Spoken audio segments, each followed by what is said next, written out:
Hey guys, Brian Gleis here with the Scott Agency, and my guest today is Ms. Crystal Hawk, attorney at law. I say this a lot and you guys get bored of it, but in case you don't see the previous videos, it's important to me to surround myself with people that have knowledge that I don't, and Ms. Crystal fits into that. We're doing a series on long-term care insurance, on assets, on trusts, and kind of getting everything together.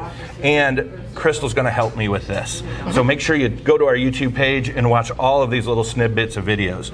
But the first thing that I want to start with, Crystal, is why isn't a will just enough? I talk to lots of clients that say, I've got a will, don't need to worry about that, not going to spend the money. Well, what most people don't realize with regard to wills is that wills, for them to, for lack of a better term, be worth more than the paper they're written on, they need to be filed with the court and go through the probate process. So, and that's what gives effect to the words in that will. And probate's kind of a nasty word, isn't it? Probate is a very nasty word. The vast majority of my clients, when the very first time they come in and see me, is, I don't want to go through probate. How do I avoid probate? Well, wills do not avoid probate. Wills go through probate. And I'll jump in here and I'll give you just a quick version of how a probate case would move through the court. So once the case is initially filed, and that's going to take a little bit of time because you've got to wait till you get the death certificate in and all of that. And then, there is going to be some processing time on the attorney's end. Once that case is actually filed with the probate court, then the notice of that probate has to be filed and published with the local newspaper. Sure. Then, once that publication has started, the probate cannot be closed until at least 6 months have passed from the date of the first publication. So then, once that 6 months have passed, then you can maybe file the final settlement. Hopefully, you've got everything in place by that time.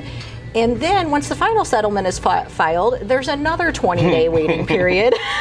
So all in all, I like to say a short Missouri probate is going to take you about a year, and it's going to be it's going to be that amount of time before any of your beneficiaries receive anything.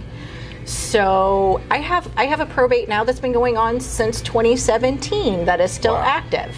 Granted, it's a very large, involved one, and most of them don't take that long. Most of them are, I'd say, probably year and a half-ish range by the time we get everything done. Wow. Yes. So when you had this conversation with me the first time, the things that really stuck in my mind was, so number one, they're going to make all my stuff public. It's Correct. Going to be in the newspaper. If I pass away and my wife survives me, and there are unfortunately individuals in this world that will read that newspaper, see that my estate is in probate and that my wife is my heir, and guys, unfortunately, that could make Jill a target. That could make Jill a target in multiple different ways. The trust that Crystal has set up for me keeps my business my business. It doesn't go out elsewhere as far as that goes. Correct. And when it goes through probate, it's got your assets tied up. My kiddo, who's in college right now, potentially wouldn't be able to enjoy the assets that I have available for him. Correct. Now, there are times, and I'm going to switch gears, but there are times, I said my kiddo in college, where if I were to pass away, I'm an insurance agent. I've got life insurance. I've got other insurance, okay? There are instances where my kiddo could potentially receive a very large check, a sum of money, okay? We can call that a money dump. Yes. Crystal has educated me on how money dumps work in general. Can you talk to our viewers about that? Absolutely. So there's been studies done, and it's been a good while, and I'm not aware of any recent studies, but there were studies on the average time it took for an inheritance to be spent down. Okay. So with that, and it actually took into account the age, the wealth level, and education level of the beneficiaries, and even taking those things into account, the average inheritance is spent down in about 17 months. Doesn't matter if it's 20,000, couple million. My now retired partner had a young gentleman who went through 2 million in 2 months. Wow.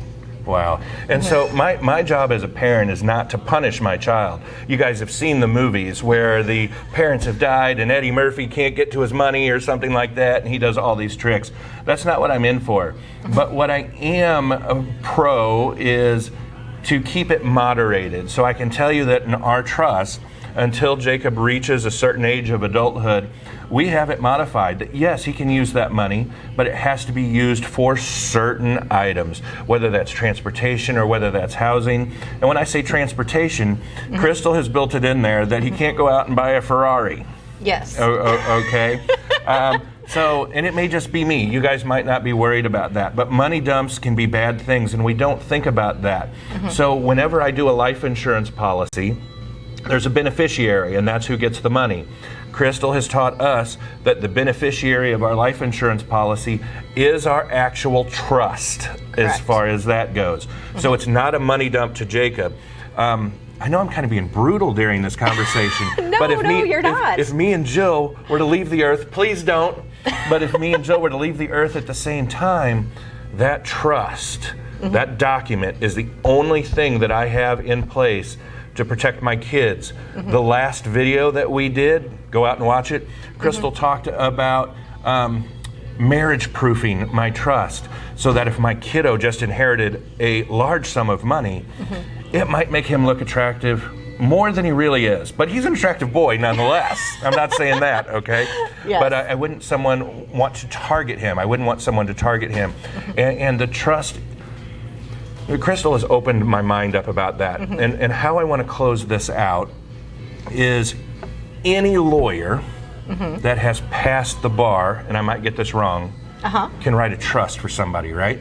Absolutely. That doesn't mean you should use any lawyer that passed the bar, got the disc, can put the disc in his computer and spit out a trust. There's a difference, yes? There is. You know, I always go with the analogy that you would not go to your family practitioner if you have a brain tumor and Nice. you need, you would go to a neurosurgeon instead of your family practitioner. And that's kind of what I equate myself to. I've been solely focusing on the area of estate planning and nursing home planning and kind of the related areas for 8 years now. So that's kind of how I view myself as the neurosurgeon in that example. Yeah, and I said in the last video, I really consider Crystal an architect because she knows how to design and structure the different protections. Because when I'm meeting with someone like Crystal, sometimes the most important question that I can ask Miss Crystal is, tell me what question that I haven't asked that's really important. So guys, we're going to have more videos on this. We're going to draw this one to a close. And since Miss Crystal's an attorney at law, she has some important information to give you. Go, Crystal. That the choice of an attorney is an important decision and should not be based solely upon advertisements. And if people would like to get a hold of you, what phone number do they reach you at? 573-221-0080. Most of you guys will know me. My name's Brian Gleis. I work with the Scott Agency. Crystal and I have the exact same goal, and that's just to help our people get through some of the tough stuff so that when things go down, it's not quite so hard. So guys, thank you very much. More videos to come up. Check us out on our YouTube page. Bye-bye. Bye-bye. Good job. Boom.